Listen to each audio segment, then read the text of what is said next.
The seals murmured, "This is the end," until her roared low over the river at first light. The mud felt cold against Staff Sergeant Marcus Bulldog Rodriguez's face as he pressed himself deeper into the riverbank. His heart hammered against his chest, each beat echoing in his ears like thunder. The alien patrol craft hummed overhead, their blue scanning beams cutting through the pre-dawn darkness like angry eyes searching for prey. "Contact in 30 seconds, whispered Petty Officer Jake Ghost Thompson through the comm. His voice carried the weight of a man who had seen too much death in the past 72 hours. 3 Zelenite scouts moving along the ridge. Rodriguez closed his eyes and counted his remaining ammunition. 7 rounds in his rifle, 2 grenades on his belt, and a knife that had already tasted alien blood twice since their insertion 3 days ago.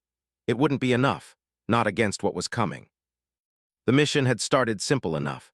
Intelligence suggested the Zelenites had established a forward operating base near the Congo River, using human prisoners as labor to build some kind of energy harvesting station. Command wanted it gone, and they wanted the prisoners extracted. Standard operation for SEAL Team 6, or so they thought. Nobody told them about the energy shields that could stop bullets mid-flight. Nobody mentioned the Zelenite battle armor that could shrug off a direct hit from a rocket launcher. And definitely, nobody warned them about the hunting packs that could track humans sent across 3 miles of jungle. "Bulldog, this is Reaper," came the voice of Lieutenant Commander Sarah Reaper Hayes through his earpiece. She was supposed to be their overwatch, positioned 2 clicks south with the long-range radio. "I've got eyes on your position. You've got company coming from 3 directions." Rodriguez felt his stomach drop. 3 directions meant they were surrounded. In the growing light, he could see his team scattered along the riverbank. Chief Petty Officer Mike "Tank" Williams crouched behind a fallen log, his massive frame making him look like part of the landscape. Hospital Corpsman Second Class David "Doc" Kim pressed himself against a boulder, his medical bag clutched to his chest like a prayer. The Zelenites had found them.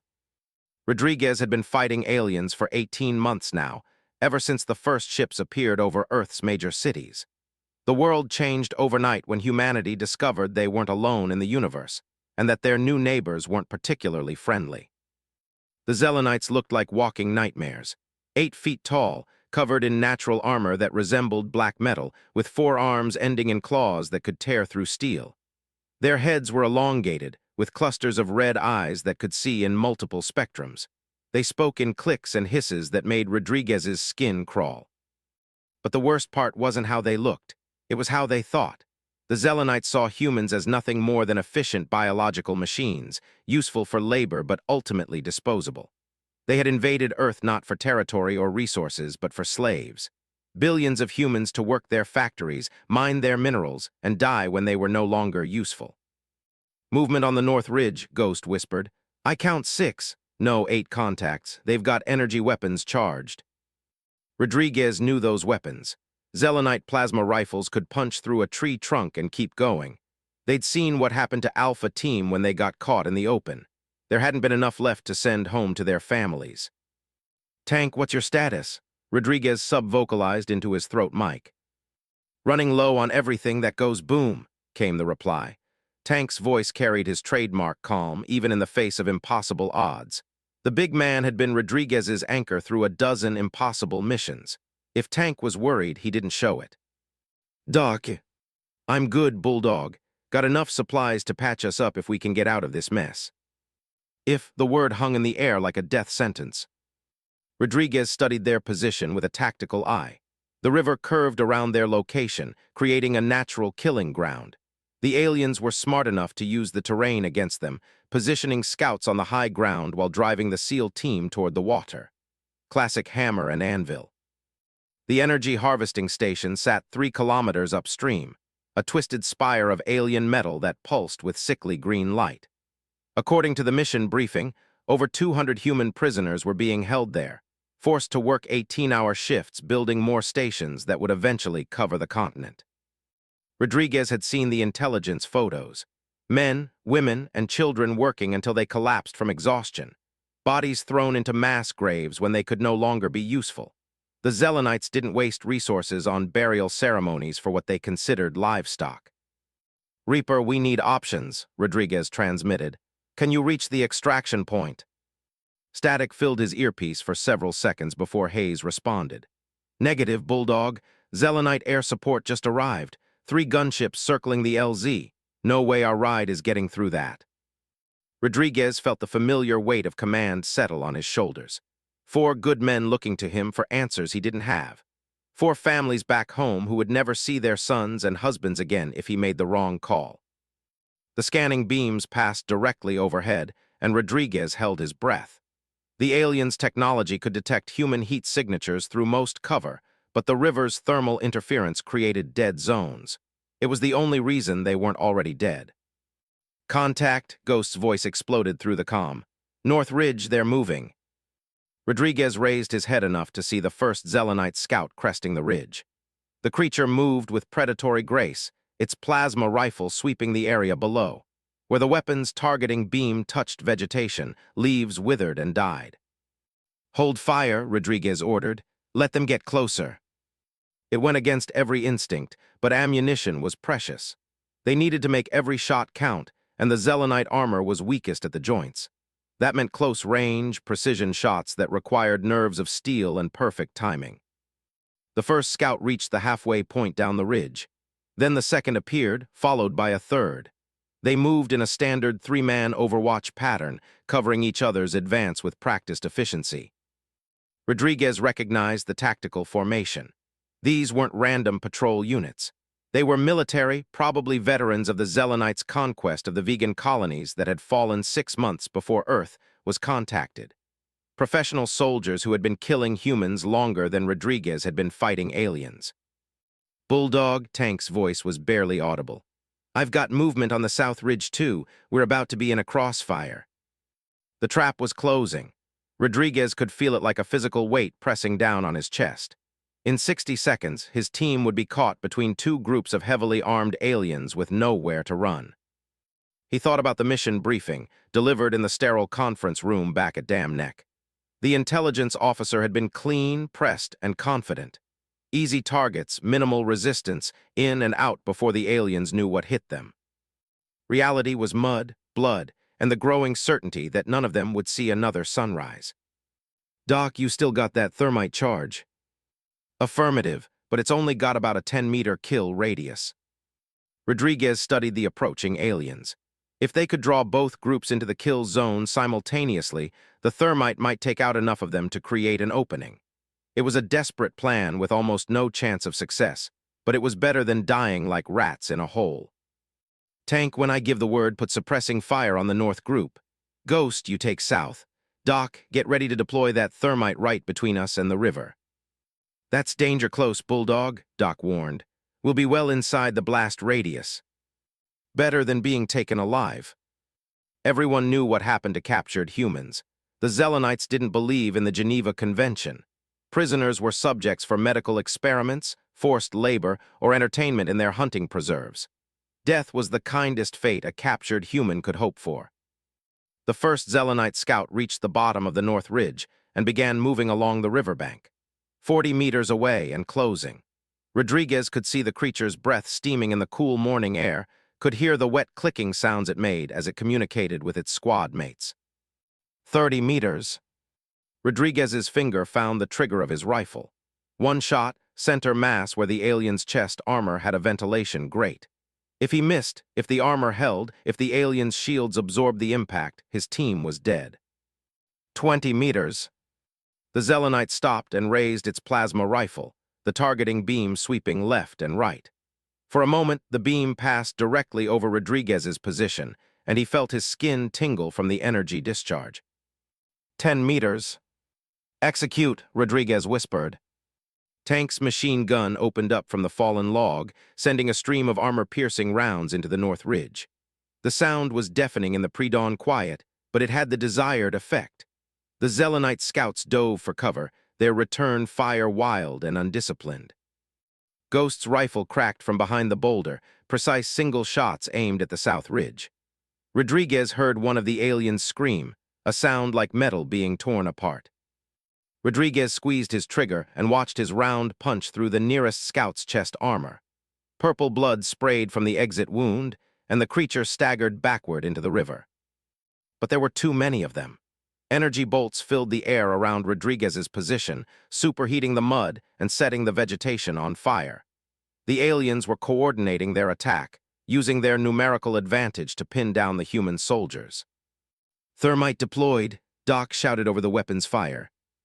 Rodriguez saw the small cylinder arc through the air and land in the shallow water between their position and the closest aliens. 5 seconds to detonation. "Take cover." The explosion turned night into day. White-hot metal fragments scythed through the air, and the shockwave knocked Rodriguez flat on his back. When his vision cleared, he saw 3 Zelenite bodies floating in the river, their armor cracked and smoking. But the victory was temporary. More aliens were moving down both ridges, and Rodriguez could hear the distinctive whine of plasma rifles charging to full power. "Ammunition check," he ordered, knowing the answer would be bad news. "I'm down to my last belt," Tank reported. 6 rounds from Ghost. 3 from Doc. Rodriguez checked his own weapon. 5 rounds and 1 grenade, against at least a dozen hostiles with superior firepower and armor. "Reaper, we need a miracle," he transmitted. "Working on it, Bulldog. Stand by." Stand by, as if they had anywhere else to go. The aliens had learned from their initial assault. Instead of charging directly into the kill zone, they were using cover and coordinated fire to advance slowly but surely. Professional tactics that would grind down the SEAL team's ammunition and position until resistance was no longer possible. Rodriguez watched a Zelenite warrior use a technique he'd seen before. The creature would expose just enough of itself to draw fire, forcing the humans to waste precious ammunition while its squad mates maneuvered for better positions. "We need to move," Rodriguez decided. "Staying here means dying here." "Where?" Tank asked. "They've got us boxed in." Rodriguez studied the river.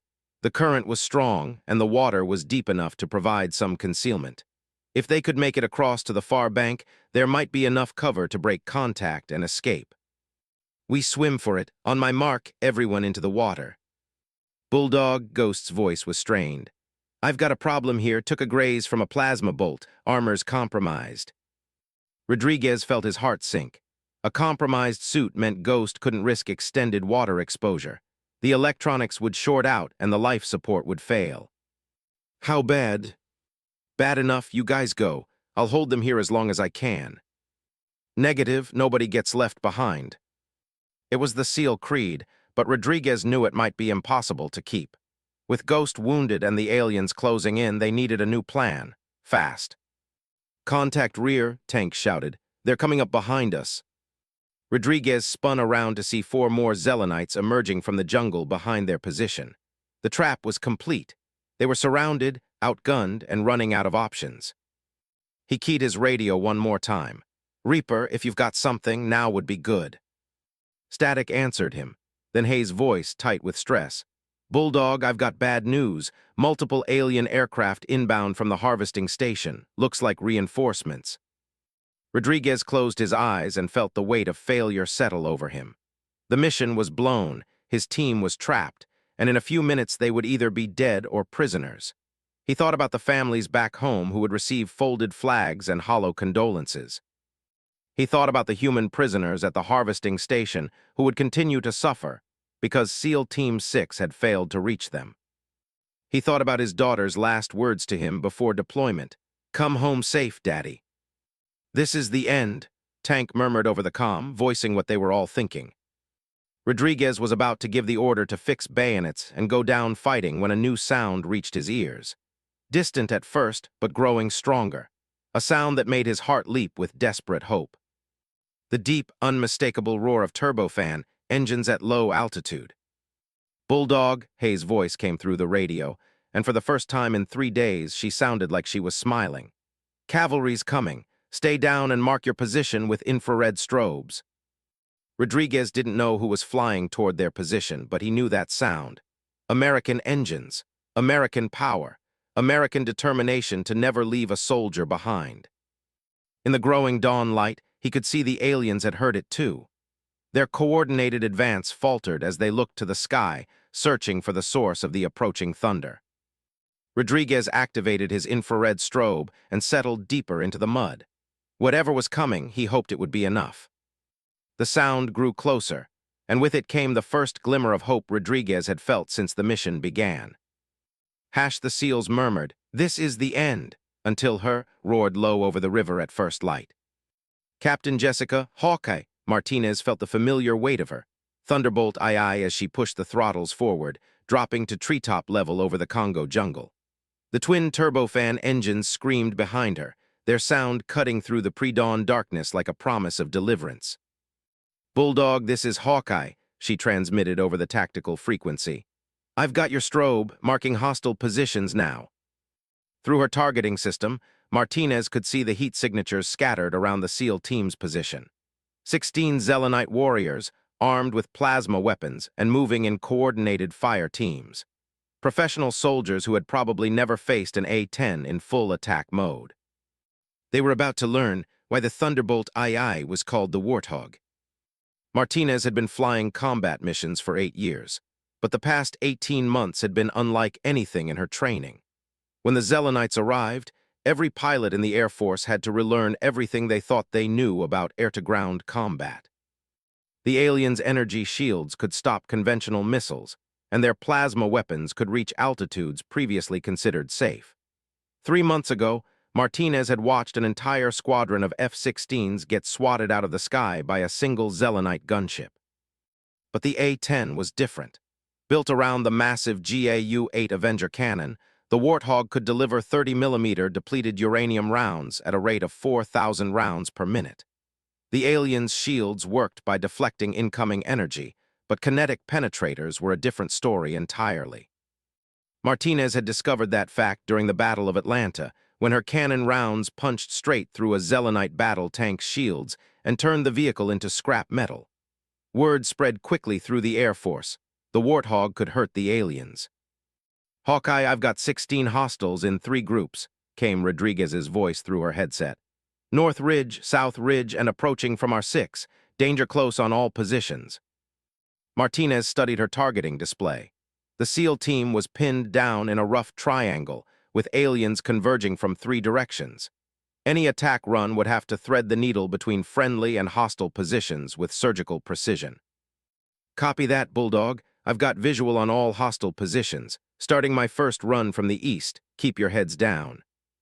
Martinez banked her aircraft hard left and lined up on the North Ridge. Through her heads-up display, she could see the Zelenite fire team advancing down the slope. 4 heat signatures moving in standard Overwatch formation, their plasma weapons glowing like torches in the infrared spectrum. The A-10's targeting computer locked onto the leading alien, and Martinez felt the familiar calm that came with imminent combat. Everything else faded away: the larger war, the mission parameters, even the knowledge that Earth itself hung in the balance.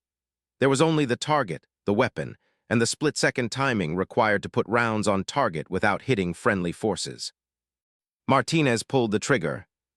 The GAU-8 cannon erupted to life, its distinctive BRRRT sound echoing across the jungle. 30mm rounds screamed downrange at nearly twice the speed of sound, each one capable of punching through tank armor. The first Zelenite warrior simply disintegrated. One moment it was there, advancing with predatory confidence. The next, it was a spreading cloud of purple mist and shattered armor fragments. The second alien tried to dive for cover, but the A-10's cannon could fire 65 rounds per second. There was no cover from that kind of firepower. Martinez walked her fire across the ridge, each burst finding its target with mechanical precision. "Good effect on target," Rodriguez's voice cracked through the radio. "North Ridge is clear." But Martinez's attack run had attracted attention. Her radar warning receiver lit up like a Christmas tree as Zelenite aircraft locked onto her position. 3 contacts climbing fast from the direction of the harvesting station. "Hawkeye, break right," came a new voice over the radio. "You've got company climbing from the deck." Martinez recognized the voice of Major Tom Viper Harrison, her wingman flying cover in an F-22 Raptor. Viper was one of the few pilots who had successfully engaged Zelenite aircraft in air-to-air combat and lived to tell about it. Martinez threw her A-10 into a hard right turn, feeling the G-forces press her into her ejection seat. The Warthog wasn't built for air-to-air combat, but it could take punishment that would destroy any other aircraft. She'd once landed an A-10 with one engine, half a wing, and no hydraulics. The alien pilots were about to learn why the aircraft had earned the nickname Flying Tank. "Viper, I've got 3 alien gunships inbound," Martinez transmitted. "Can you keep them busy while I finish the ground attack?" "Roger that, Hawkeye. Consider them handled." Martinez watched her radar screen as Viper's F-22 climbed to meet the alien aircraft. The Raptor carried modified AIM-120 missiles with enhanced penetrators specifically designed to punch through Zelenite shields. Each missile cost more than most people made in a lifetime, but they were the only reliable way to engage alien aircraft. "Fox 3, Viper called out, indicating a missile launch. Martinez turned her attention back to the ground battle. The SEAL team was still pinned down, and the aliens on the South Ridge were advancing under cover of the aerial engagement. She could see their heat signatures moving from tree to tree, closing the distance to the river. "Bulldog, I'm coming around for run number 2, South Ridge this time." "Copy, Hawkeye. Be advised, Ghost took a hit and we're running low on everything." Martinez felt her jaw tighten. She'd flown close air support missions before, providing cover for ground troops in impossible situations. But this felt different, more personal. These weren't just soldiers. They were Americans fighting impossible odds against an enemy that saw humans as cattle. She lined up on the South Ridge and began her attack run. The Zelenites had learned from watching their comrades die. Instead of advancing in the open, they were using the jungle canopy for concealment. Martinez would have to get low and use her cannon's penetration to punch through the vegetation. The A-10 dropped to less than 100 feet above the treetops. At this altitude, Martinez could see individual leaves whipping past her canopy. One mistake, one moment of inattention, and she would crater into the jungle at 300 miles per hour. But low altitude meant she could use the Warthog's most devastating capability: skip bombing with her cannon. By firing at a shallow angle, she could bounce 30-millimeter rounds under the forest canopy like skipping stones on water. Martinez squeezed the trigger and held it down. The GAU-8 cannon fired in sustained bursts, each round designed to punch through armor and keep going. Trees exploded into splinters as the depleted uranium penetrators carved through the jungle. She saw movement below, aliens breaking cover and running for new positions. Martinez adjusted her aim and fired again. The cannon rounds caught the fleeing Zelenites in the open, tearing through their armor like paper. "Outstanding, Hawkeye," Rodriguez's voice was jubilant. "South Ridge is neutralized." But the celebration was short-lived. Martinez's radar warning receiver was screaming now, indicating multiple missile locks from the remaining alien aircraft. Viper had engaged 2 of them, but the third was lining up for an attack on her A-10. "Hawkeye, you've got a bandit on your 6. Viper's voice was strained. "I'm engaged with 2 others, can't help you right now." Martinez threw the A-10 into evasive maneuvers, but she knew it was futile. The Warthog was tough, but it wasn't fast. The alien gunship would catch her eventually, and its plasma weapons could burn through even the A-10's titanium armor. She was considering her options when a new voice came over the radio. Female, calm, and completely professional. "Alien aircraft, this is Colonel Sarah Phoenix Chen in Raptor 27. You are cleared to die." Martinez looked up to see another F-22 diving out of the sun, afterburners blazing. Colonel Chen was a legend in the Air Force, credited with 12 confirmed alien kills. She flew with the kind of precise aggression that made enemy pilots lose sleep. "Fox 2, Chen called out, launching a heat-seeking missile at point-blank range. The alien gunship tried to evade, but the modified Sidewinder was too fast. The missile punched through the Zelenite shields and detonated inside the aircraft's engine compartment. Purple fire erupted from the alien craft as it tumbled toward the jungle floor. "Thanks for the assist, Phoenix," Martinez transmitted. "Anytime, Hawkeye. Now finish those ground targets before more aliens show up." Martinez turned back to the SEAL team's position. The aliens advancing from behind had taken cover when the air battle began, but they were still there. 6 heat signatures positioned in a small clearing about 200 meters from Rodriguez's team. This would be the most difficult shot yet. The aliens were close to the friendly forces, and the jungle canopy would interfere with her targeting. But Martinez had an idea. "Bulldog, I need you to mark your exact position with everything you've got. Strobes, signal mirrors, smoke, anything that shows up on visual. Roger, Hawkeye, deploying signal markers now. Martinez watched as multiple infrared strobes activated around the SEAL position. She could see smoke beginning to rise from their location as someone deployed a signaling device. Now came the hard part. Martinez would have to attack the alien position using visual targeting only, relying on her Mark I eyeball to distinguish between friendly and hostile forces. One mistake would mean killing the very people she was trying to save. The A-10 screamed over the treetops at maximum speed. Martinez could see the smoke rising from the SEAL position and the muzzle flashes from the alien's plasma weapons. The distance between them was less than a football field, danger close by any definition. Martinez took a deep breath and fired. The cannon rounds struck the alien position with devastating effect. Trees disintegrated under the impact of 30mm penetrators, and the Zelenite warriors caught in the open had no time to seek cover. "Direct hit," Rodriguez shouted over the radio. "All hostiles down. Say again, all hostiles are down." Martinez pulled the A-10 into a climbing turn, her heart pounding with adrenaline. The immediate threat was neutralized, but she could see more movement on her sensors. Reinforcements were coming from the harvesting station, and they would arrive within minutes. "Bulldog, you've got about 5 minutes before more aliens arrive. I suggest you start moving toward the extraction point." "Copy that, Hawkeye. We're mobile and moving." Martinez orbited overhead, keeping watch as the SEAL team began their withdrawal. She could see them moving carefully along the riverbank, supporting their wounded teammate.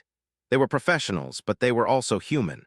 Exhausted, low on ammunition, and still deep in enemy territory. "Viper, Phoenix, what's your status?" Martinez asked over the squadron frequency. "I'm Winchester," Viper replied, military slang for being out of missiles. "But I can provide overwatch." "Same here," Phoenix added. "No more heavy ordnance, but I can make noise if anyone else shows up." Martinez checked her own ammunition. She had expended most of her cannon rounds on the ground attack, leaving her with enough for maybe one more engagement. If the aliens sent a large force, she wouldn't be able to stop them. "Hawkeye, this is Reaper," came a new voice over the radio. Lieutenant Commander Hayes, the SEAL team's overwatch. "I've got eyes on the extraction point. It's crawling with aliens. No way our ride can get through." Martinez felt her stomach drop. The extraction point was supposed to be clean, a small clearing where helicopters could land and recover the team. If it was compromised, the SEALs were trapped with nowhere to go. "What's the nature of the threat?" Martinez asked. "I count at least 20 Zelenites with portable air defense systems. They're spread out around the LZ in a defensive perimeter. 20 aliens with surface-to-air missiles meant death for any helicopter attempting a rescue. The extraction birds were tough, but they couldn't survive that kind of concentrated fire." Martinez studied her tactical display, looking for alternatives. The river curved around a series of hills before emptying into a larger waterway about 10 kilometers south. If the SEAL team could reach that point, boats might be able to extract them instead of helicopters. But 10 kilometers through alien-controlled territory would be impossible for wounded men on foot. "Bulldog, how's your team's condition?" Martinez asked. "Ghost is stable but moving slow. Everyone else is green, but we're running on fumes here, Hawkeye. No ammunition, no explosives, and no way to fight through to secondary extraction." Martinez made a decision that would have horrified her squadron commander. She was going to use the A-10 as a taxi service, something the aircraft was definitely not designed for. "Bulldog, I'm going to try something crazy. There's a straight stretch of river about 2 clicks from your position. Deep water, no obstacles. If I can put the Warthog down there, I might be able to take on passengers." Silence filled the radio for several seconds. Then Rodriguez's voice came through, carefully controlled. "Say again, Hawkeye, did you just suggest landing in a river?" "The A-10 is designed for rough field operations," Martinez explained. "I can land on almost anything, and the engines are positioned high enough to avoid water ingestion. It's not standard procedure, but it's possible." "That's insane," Viper interrupted. "You'll never get airborne again with that much weight." "Maybe not," Martinez admitted. "But it beats watching good people die because we couldn't think outside the box." Martinez had trained for emergency landings on aircraft carriers, dirt roads, and highway overpasses. She'd never attempted a water landing, but the principles were the same. Control your approach speed, maintain proper angle of attack, and hope the landing gear could handle the impact. Phoenix Viper, I need you to provide cover while I attempt this landing. Any alien aircraft that shows up gets immediate attention. You're crazy, Hawkeye, Phoenix replied. But I like crazy, we've got you covered. Martinez began her approach to the river, dropping airspeed to just above stall speed. Through her canopy, she could see the water rushing past below. It looked smooth enough for a landing, but appearances could be deceiving. Bulldog, start moving toward the river now. I'm coming in for landing. Roger, Hawkeye, we're Oscar Mike. The A-10's landing gear extended with a solid thunk, and Martinez felt the aircraft's handling change as the gear doors created additional drag. She adjusted her approach angle, aiming for a spot where the river widened into a natural basin. 50 feet above the water. 30 feet. 20 feet. Martinez pulled back on the stick, bleeding off airspeed as the Warthog flared for landing. The massive aircraft hung in the air for a moment, balanced between flight and gravity. Then the main landing gear hit the water.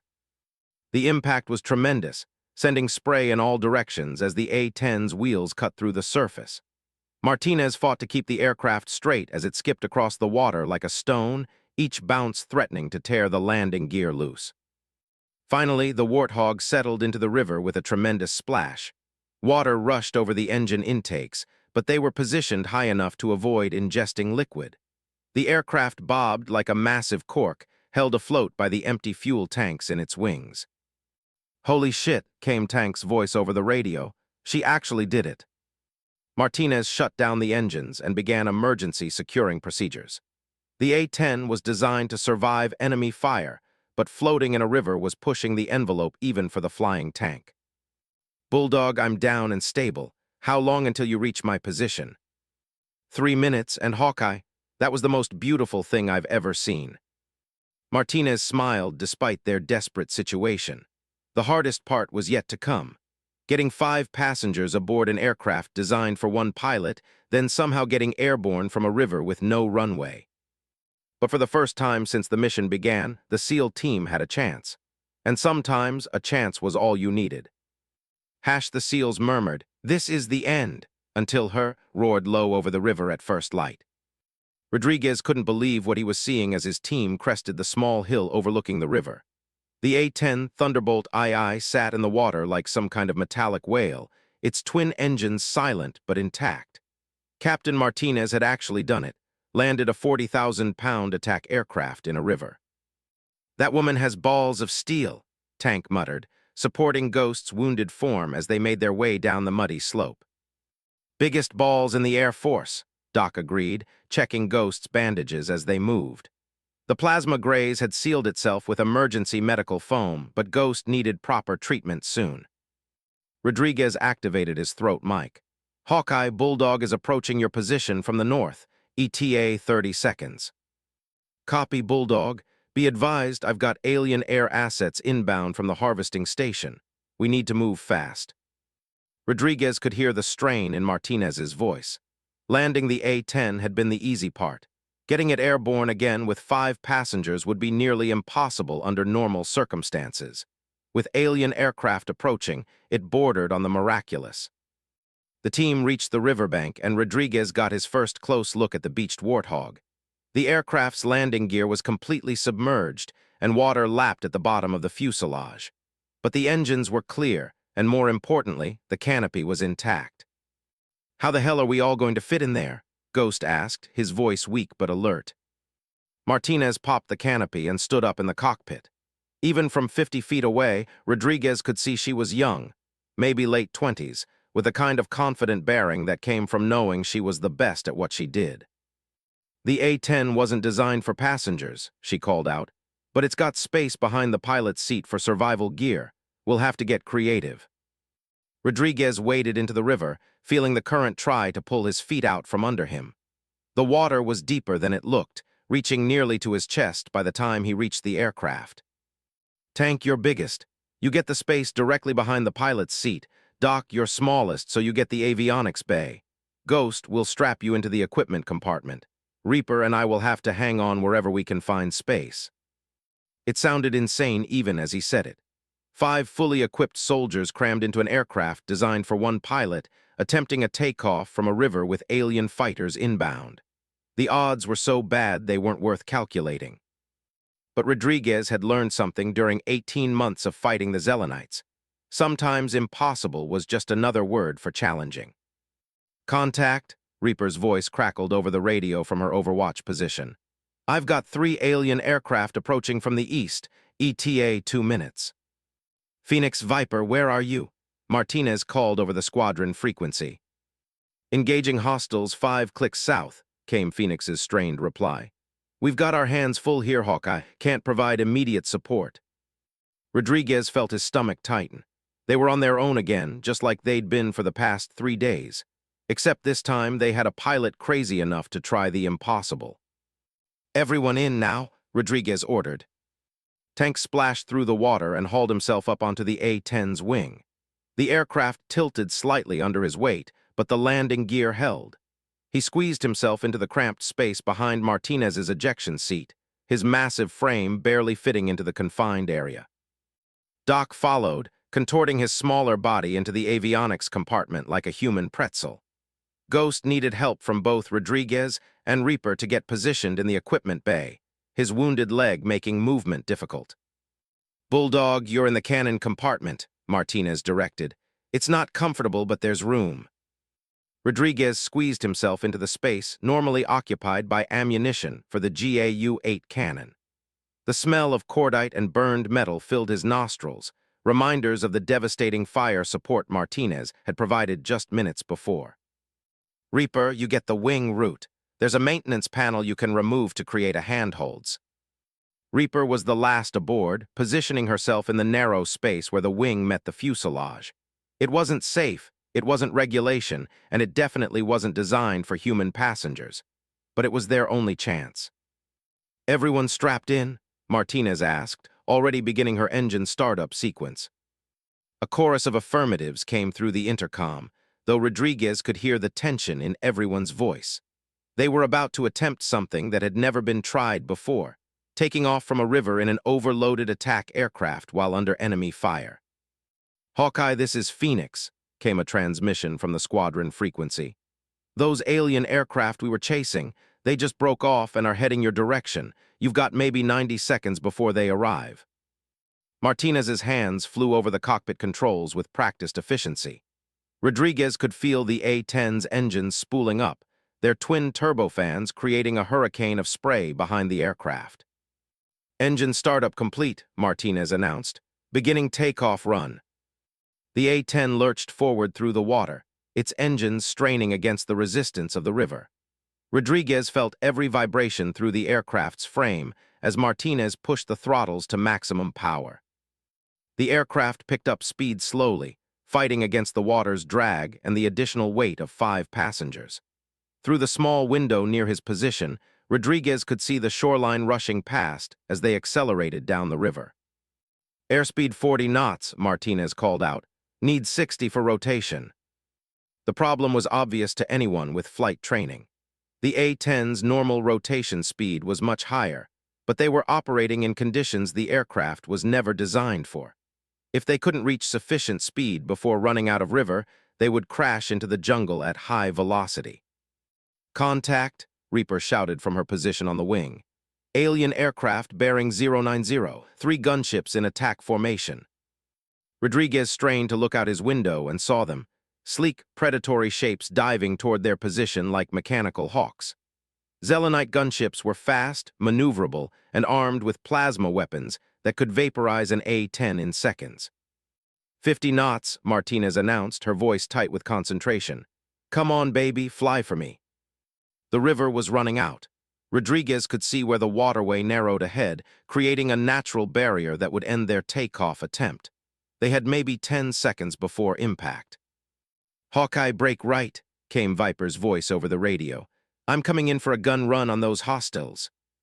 Rodriguez watched through his window as an F-22 Raptor screamed overhead at near-supersonic speed, its 20mm cannon blazing. Viper was out of missiles, but he could still provide covering fire with his gun. 55 knots, Martinez called out.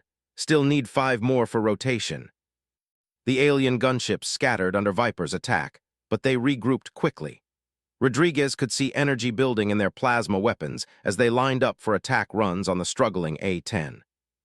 Time slowed to a crawl.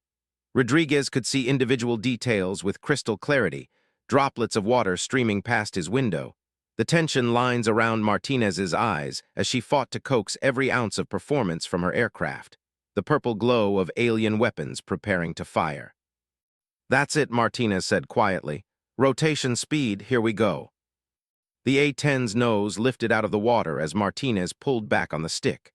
For a moment, they hung suspended between the river and the sky, balanced on the knife's edge between flight and disaster. Then the aircraft began to climb. "Positive rate of climb," Martinez announced, her voice filled with relief and amazement. "Landing gear retraction." The Warthog clawed its way into the sky like a wounded bird, trailing water from its gear bays. It was the ugliest, most beautiful sight Rodriguez had ever seen. "Plasma fire," Reaper screamed. Energy bolts streaked past the climbing A-10, close enough that Rodriguez could feel the heat through the aircraft's skin. The alien gunships had completed their attack runs, but Martinez's evasive maneuvering kept them from getting a solid lock. "Phoenix, Viper, I need immediate assistance," Martinez transmitted. "I've got minimal maneuverability with this load." "On our way, Hawkeye," Phoenix replied. "Keep her steady for 30 more seconds." Rodriguez felt the A-10 shudder as more plasma fire passed close to their position. Martinez was throwing the aircraft through evasive maneuvers that should have been impossible with the additional weight, but the Warthog's incredible structural strength kept them in one piece. "Scratch one alien," came Viper's triumphant voice. "Phoenix just nailed their lead ship with a gun run." Rodriguez watched through his window as one of the Zelenite gunships spiraled toward the ground, trailing purple flame. The remaining 2 aliens broke off their attack runs, apparently deciding that discretion was the better part of valor. "All hostiles withdrawing," Phoenix confirmed. "Nice flying, Hawkeye. That was some Top Gun level shit right there." Martinez leveled the A-10 at 5,000 feet and engaged the autopilot. Rodriguez could hear her breathing heavily through the intercom, the stress of the past few minutes finally catching up with her. "Everyone still alive back there?" she asked. A chorus of affirmatives filled the intercom, though Rodriguez could tell everyone was shaken by what they'd just experienced. Taking off from a river while under enemy fire wasn't something you trained for at any military school. "Where are we headed?" Rodriguez asked. "Kinshasa Airport," Martinez replied. "It's the closest friendly airfield with medical facilities for Ghost." Rodriguez checked his watch. The entire engagement had lasted less than an hour, but it felt like a lifetime. They'd gone from certain death to miraculous escape in the span of 60 minutes, all because one pilot had been crazy enough to try the impossible. "Hawkeye," he said into his throat mic, "I don't know how to thank you." "Thank me by getting those prisoners out of that harvesting station," Martinez replied. "This mission isn't over yet." Rodriguez felt his blood chill. She was right. They'd escaped the immediate threat, but over 200 human beings were still trapped at the alien facility. Men, women, and children working as slaves while the free world tried to figure out how to fight an enemy with superior technology. "What are you thinking?" Tank asked from his cramped position. "I'm thinking we need a bigger team," Rodriguez replied, "and more aircraft." Through the A-10's canopy, Rodriguez could see the alien harvesting station in the distance. The twisted spire pulsed with sickly green light, a monument to Zelenite cruelty and human suffering. But for the first time since the war began, Rodriguez felt something he hadn't experienced in months: hope. If one pilot in an obsolete attack aircraft could take on the aliens and win, maybe humanity had a chance after all. "Martinez," he said, "how would you feel about a return engagement?" He could hear the smile in her voice when she replied, "Bulldog, I thought you'd never ask." The A-10 Thunderbolt II continued its flight towards safety, carrying 5 soldiers who had learned something important about the war against the Zelenites. Technology wasn't everything. Sometimes, courage and determination could overcome any advantage. And sometimes, The impossible was just another mission waiting to be completed. Below them, the alien harvesting station continued its grisly work, unaware that its doom was already being planned in the cramped cockpit of a flying tank that refused to quit. The war was far from over, but for the first time in 18 months, the aliens were about to learn what happened when you underestimated the human spirit. They were about to discover why Earth's defenders called it the warthog, and why smart enemies learned to fear that distinctive sound of freedom roaring through the sky at treetop level. Rodriguez smiled grimly as he began planning the next phase of the mission. The Zelenites thought they were dealing with simple biological machines. They were about to learn the difference between humans and livestock, and that lesson was going to be written in 30mm depleted uranium, delivered with extreme prejudice by the finest close air support pilot in the galaxy. The aliens had started this war by underestimating humanity. Captain Jessica Martinez was going to finish it by showing them exactly what that mistake would cost. The seals murmured, "This is the end," until her roared low over the river at first light. 6 hours later, Rodriguez stood in the briefing room at Kinshasa Airport, studying satellite imagery of the Zelenite harvesting station. The twisted alien structure looked even more ominous from above, its biomechanical architecture spreading like a cancer across what had once been pristine jungle. Captain Martinez sat across from him, her flight suit replaced with standard BDUs, but her eyes still carrying the sharp focus of a combat pilot. Ghost was in the medical bay getting proper treatment for his plasma wound, but the rest of the team had assembled for what Rodriguez privately called the impossible mission briefing. Intel estimates 237 human prisoners, reported Major Sarah Collins, the base intelligence officer. Men, women, and children from across Central Africa forced to work on expanding the facility. The Zelenites are building something big. Rodriguez studied the thermal imagery. What kind of defenses are we looking at? 16 ground-to-wear plasma batteries positioned around the perimeter, Collins continued. 24 patrol craft on routine sweeps, and at least 3 companies of Zelenite ground troops, plus whatever's inside the structure itself. Tank whistled low. That's enough firepower to stop a full invasion. Which is why Command isn't authorizing a conventional assault, Collins replied. Too many assets, too high a probability of massive casualties. Rodriguez felt his jaw tighten. So we just leave those people to die. I didn't say that, Collins smiled grimly. I said Command won't authorize a conventional assault, but they might be interested in something unconventional. She activated a holographic display showing the harvesting station from multiple angles. The facility draws power from the surrounding jungle through these collection nodes. Disable enough of them, and the main structure's shields go down. How many is enough? Martinez asked, leaning forward to study the display. 15 out of 24. But here's the catch. They're spread over a 20-kilometer radius, and each one is protected by a squad of Zelenite warriors. Rodriguez did the math in his head. 15 targets, at least 15 enemy squads, and a ticking clock before reinforcements arrived from the main facility. It would require perfect timing, overwhelming firepower, and more luck than any sane person had a right to expect. What kind of support package are we talking about? Martinez asked. Collins activated another display showing aircraft assignments. 4 A-10s for ground support, 2 F-22s for air superiority, and 1 AC-130 gunship for heavy fire support, plus your SEAL team for precision targeting and prisoner extraction. Rodriguez studied the force composition. It was more firepower than he'd seen committed to a single operation since the war began, but it was still a fraction of what conventional wisdom said was necessary. Timeline, he asked. 24 hours, Collins replied. Intelligence suggests the Zelenites are preparing to transport the prisoners to off-world facilities.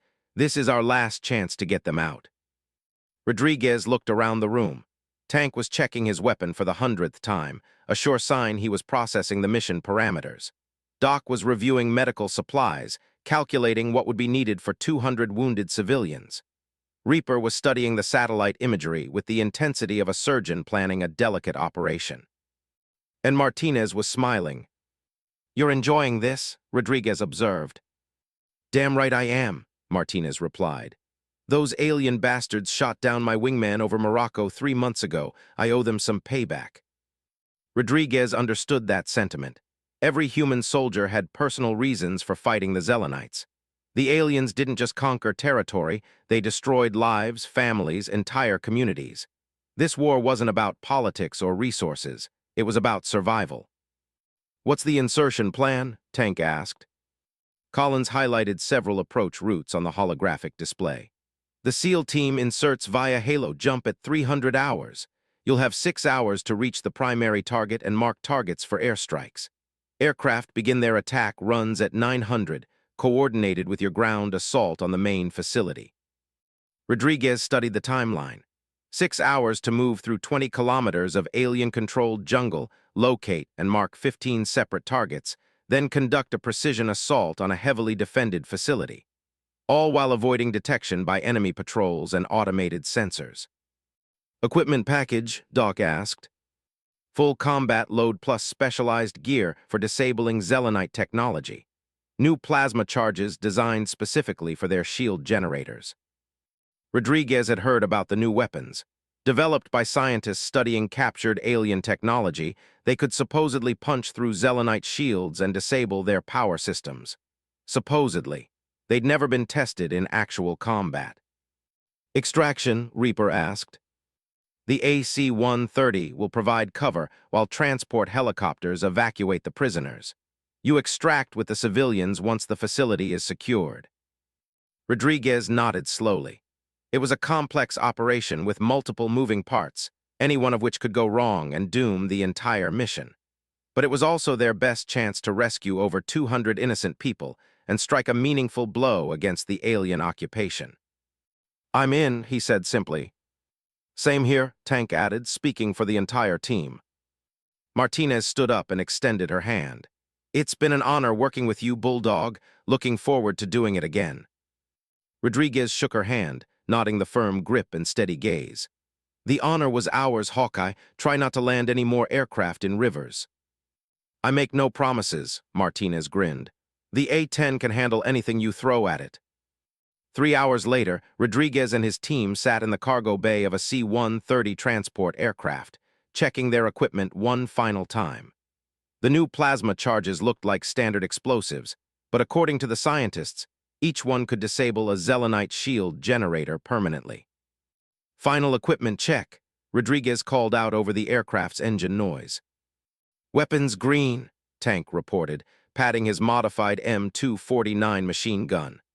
The weapon had been upgraded with armor-piercing ammunition specifically designed to penetrate Zelenite armor. "Medical supplies loaded and ready," Doc confirmed. He carried enough equipment to treat both combat wounds and the malnutrition and disease they expected to find among the prisoners. "Communications and navigation systems operational," Reaper added. She would coordinate the airstrikes while the team moved through the jungle. "Demo charges armed and ready," Rodriguez finished, checking the plasma explosives one more time. The jumpmaster appeared at the rear of the aircraft. 30 seconds to jump zone. Weather is clear, winds are minimal. It's a good night for airborne operations." Rodriguez stood up and moved toward the open cargo door. 25,000 feet below, the jungle stretched endlessly in all directions. Somewhere in that green vastness, over 200 human beings waited for rescue that might never come.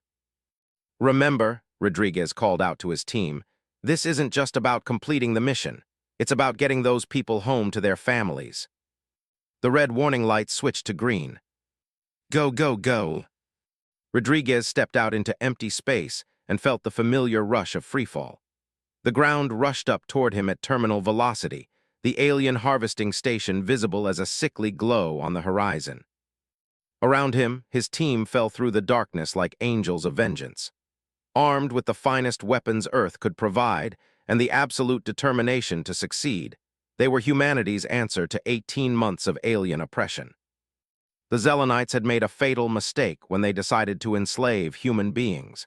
They had assumed that Earth's defenders would accept defeat when faced with superior technology. They were about to learn that humans had never been very good at accepting defeat. Rodriguez pulled his ripcord and felt his parachute deploy with a solid jerk. Above him, the stars shone with cold brilliance, indifferent to the struggle between species taking place on the world below. But Rodriguez wasn't fighting for the stars. He was fighting for the people trapped in the alien facility, for the families they'd never see again if this mission failed, for the simple right to exist as free human beings. The ground approached rapidly, and Rodriguez prepared for impact. In 6 hours, the real battle would begin. Airstrikes coordinated with ground assault, old-fashioned human courage matched against alien technology. The outcome was far from certain, but for the first time since the war began, Rodriguez felt like they had a real chance to win. The aliens were about to discover what happened when you threatened Earth's children. They were about to learn why humans called it unconventional warfare, and why the sound of A-10 engines at dawn had become the most beautiful music in the world. Rodriguez hit the ground running and immediately began moving toward his first target. Behind him, the transport aircraft disappeared into the darkness, carrying with it the last link to safety. Ahead lay 20 kilometers of alien-controlled territory, 15 heavily defended targets, and the most important rescue mission in human history. Rodriguez smiled grimly as he advanced through the jungle. The Zelenites thought they were fighting simple biological machines. They were about to meet the United States Navy SEALs, the United States Air Force, and 200 human beings who refused to stay enslaved. The battle for the harvesting station was about to begin, and this time humanity was going to win. The SEALs murmured, "This is the end," until her roared low over the river at first light. Dawn broke over the Congo jungle like a curtain rising on the final act of a deadly drama. Rodriguez crouched behind a massive tree root, watching the last Zelenite shield generator through his scope. 15 targets down, this one to go, and then Captain Martinez would bring hell from above. The night had been a blur of silent movement, precise strikes, and near-impossible luck.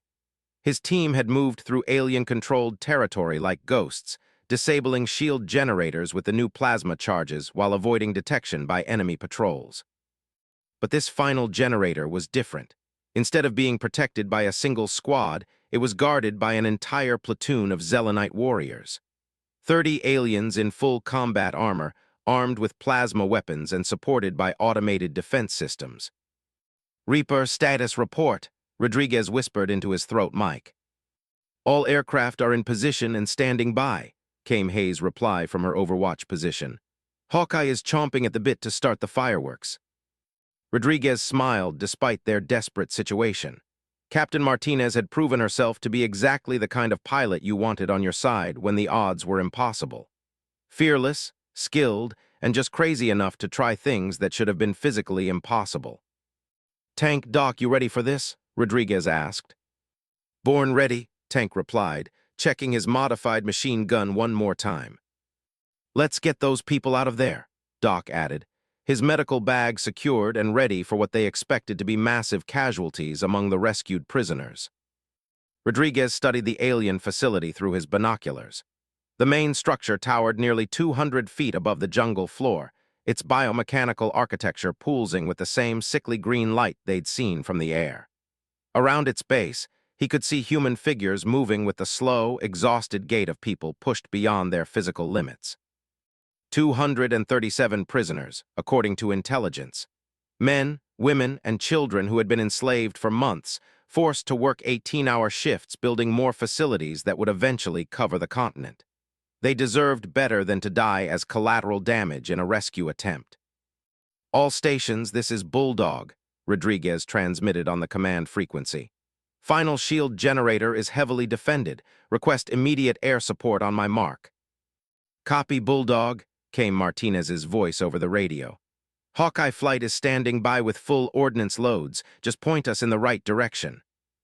Rodriguez activated his laser designator and painted the shield generator with invisible light.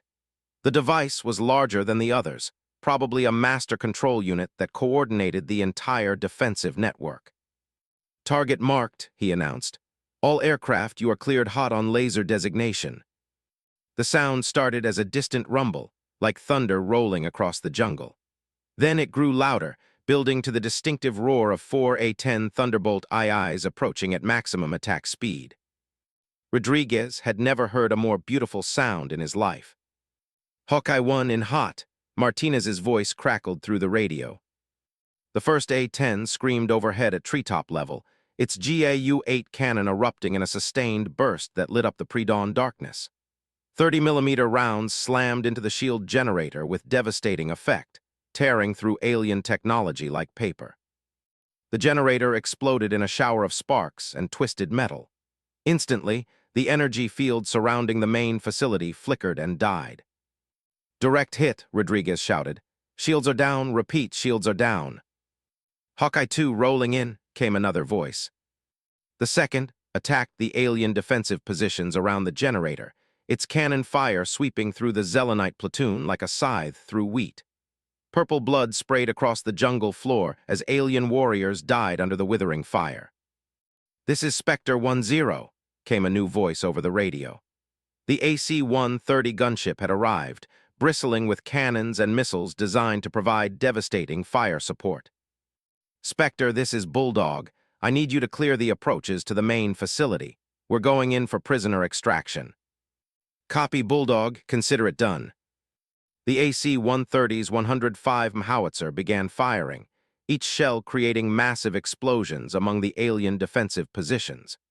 The Zelenites had never faced anything like the coordinated firepower of the United States Air Force, and their disciplined formations began to crumble under the assault. "Move, move, move," Rodriguez shouted to his team. They broke cover and charged toward the alien facility, weaving between the smoking craters left by airstrikes. Tank's machine gun chattered constantly, cutting down any Zelenite warrior foolish enough to show himself.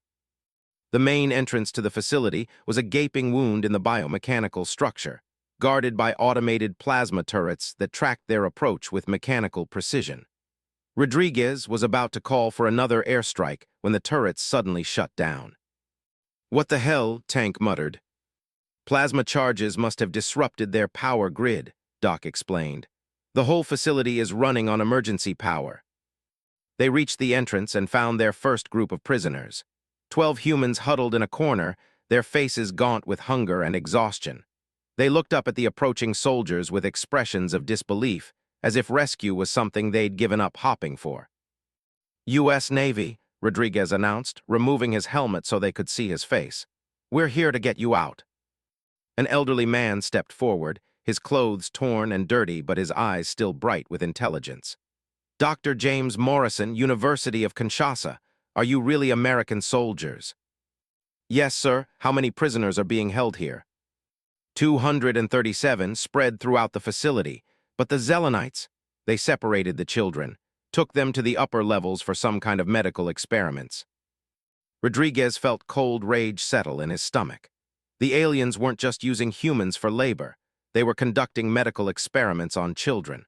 Whatever civilized restraint he'd maintained during the war evaporated in that moment. "Doc, stay with these prisoners and get them ready for evacuation," Rodriguez ordered. "Tank Reaper, we're going hunting." They moved deeper into the facility, following the pulsing alien architecture toward the upper levels. The walls seemed to breathe around them, biomechanical systems that defied human understanding. This wasn't just technology.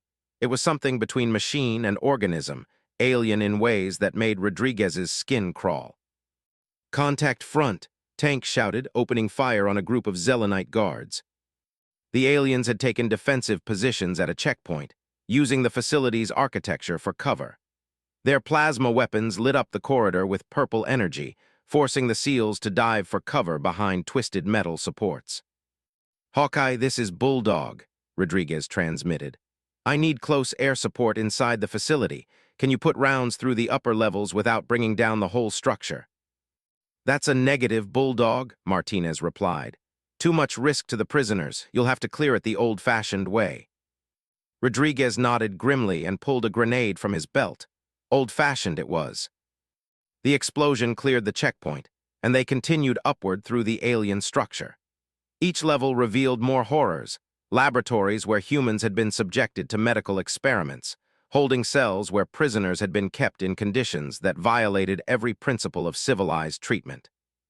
"Dear God," Reaper whispered, as they found a room full of surgical equipment clearly designed for use on human subjects. "Stay focused," Rodriguez ordered, though he felt sick looking at the alien medical devices. The children are our priority. They found them on the top level, in a chamber that pulsed with the same sickly green light as the rest of the facility. 37 children, ranging in age from 5 to 15, held in transparent containers filled with some kind of alien fluid. Rodriguez had seen a lot of terrible things during 18 months of war, but nothing had prepared him for this. The children were alive but unconscious, clearly subjects of medical experiments that he couldn't even begin to understand. "Doc," he called into his radio, "I need you up here now, medical emergency." "On my way," came Doc's immediate reply. Tank and Reaper began the delicate process of opening the alien containers while Rodriguez provided security. Each child would need immediate medical attention, and they still had to extract over 200 adult prisoners while fighting their way out of the facility. "Bulldog, this is Hawkeye," Martinez's voice came through the radio. "I've got alien reinforcements inbound from the south. 3 battalions moving fast. You need to get those people out of there." Rodriguez felt the familiar weight of impossible odds settling on his shoulders. 3 battalions meant over 1,000 Zelenite warriors, far more than his air support could handle. They had minutes before being completely overwhelmed. "Doc, how long to stabilize these children?" "At least 30 minutes for proper treatment," came the reply as Doc arrived and began examining the unconscious kids. "But I can get them mobile in 10 minutes if we're willing to accept some risk." Rodriguez made the decision every combat leader dreaded. Accept significant risk to some in order to save the many, or try to save everyone and probably lose them all. "Do it," he ordered. "We extract in 10 minutes, ready or not." The next 10 minutes passed in a blur of activity. Doc worked frantically to stabilize the children, while Tank and Reaper rigged demolition charges throughout the upper levels. Rodriguez coordinated with air support and evacuation helicopters, trying to organize an extraction under fire. "All prisoners are at the evacuation point," came a report from the team they'd left with the adult prisoners. "But we're taking heavy fire from alien ground troops." "Spectre, I need you to suppress those ground positions," Rodriguez transmitted to the AC-130. "Copy, Bulldog. Danger close fire support inbound." The sound of the gunship's weapons was clearly audible even inside the alien facility. 105 shells and 40 cannons worked over the Zelenite positions with devastating effectiveness. "Children are stable for transport," Doc announced, "but they'll need immediate medical attention once we reach the evacuation point." Rodriguez looked at the unconscious kids and felt a surge of protective rage that surprised him with its intensity. These weren't enemy combatants or acceptable casualties. They were children who had been subjected to unspeakable experiments by an alien species that saw humans as nothing more than laboratory animals. "Tank, blow those charges," Rodriguez ordered. "I want this whole facility turned into rubble." "Roger that," Tank replied with savage satisfaction. The demolition charges detonated in sequence, bringing down the upper levels of the alien facility in a cascade of twisted metal and biomechanical debris. Whatever research the Zelenites had been conducting here was finished forever. They carried the children down through the collapsing structure, racing against time as alien reinforcements closed in from all directions. At the evacuation point, they found the adult prisoners huddled around the landing zone while military helicopters waited with rotors spinning. "Load the children first," Rodriguez ordered the evacuation team. "Then the wounded. Everyone else loads by family groups." The evacuation proceeded with military efficiency despite the chaos around them. Airstrikes continued to pound alien positions while helicopter crews worked frantically to load passengers. "Bulldog, this is Phoenix," came Colonel Chen's voice over the radio. "I'm tracking 40-plus alien aircraft inbound from the main base, ETA 15 minutes. Rodriguez felt his blood chill. 40 alien aircraft would overwhelm their air support and turn the evacuation into a massacre. "How many people still need extraction?" he asked the evacuation coordinator. 63 plus your team." Rodriguez did the math. The helicopters could make one more run before the alien aircraft arrived, but they couldn't carry everyone. Someone would have to stay behind to provide covering fire for the final extraction. "Load the civilians," Rodriguez ordered. "My team will provide rear guard." Bulldog, that's a death sentence. Martinez's voice came through the radio. 40 alien fighters against 4 guys on the ground? Those aren't odds, that's suicide. Rodriguez looked at the faces of the people they'd rescued. Men and women who had endured months of slavery, children who had survived medical experiments, families that would finally be reunited. They deserved to go home. Sometimes that's the job, Hawkeye, Rodriguez replied. Get those people out of here. The last helicopters lifted off in a storm of rotor wash and weapons fire. Rodriguez watched them disappear over the jungle canopy, carrying 237 human beings back to freedom. His team took defensive positions around the ruined alien facility, preparing for what they all knew would be their final battle. Any regrets? Tank asked, checking his ammunition one more time. Just one, Rodriguez replied. I wish we could have saved more of them. The sound of approaching aircraft filled the air, alien fighters racing toward their position at maximum speed. In 60 seconds, they would be dead or prisoners, but they had accomplished something important. They had proven that humans would never stop fighting for each other. They had shown the Zelenites that enslaving Earth's children came with a price. And they had bought enough time for 237 people to go home to their families. Rodriguez smiled grimly as he raised his weapon toward the sky. It was a good day to die for something that mattered. But the alien aircraft never arrived. Instead, the distinctive roar of jet engines filled the air as Martinez's A-10 appeared over the horizon, followed by every available aircraft from 3 different air bases. Bulldog, this is Hawkeye, Martinez's voice crackled through the radio. Did you really think we'd leave you behind? The cavalry has arrived and we're here to finish what we started. Rodriguez watched in amazement as dozens of American aircraft swept toward the alien reinforcements. F-22 Raptors, F-16 Fighting Falcons, A-10 Thunderbolts, and AC-130 gunships filled the sky with the sound of freedom. The battle that followed would be remembered as the turning point in the war against the Zelenites. For the first time since the invasion began, human forces met an alien fleet in open combat and won decisively. Captain Jessica Martinez personally shot down 7 alien fighters, earning her the Medal of Honor and a place in aviation history.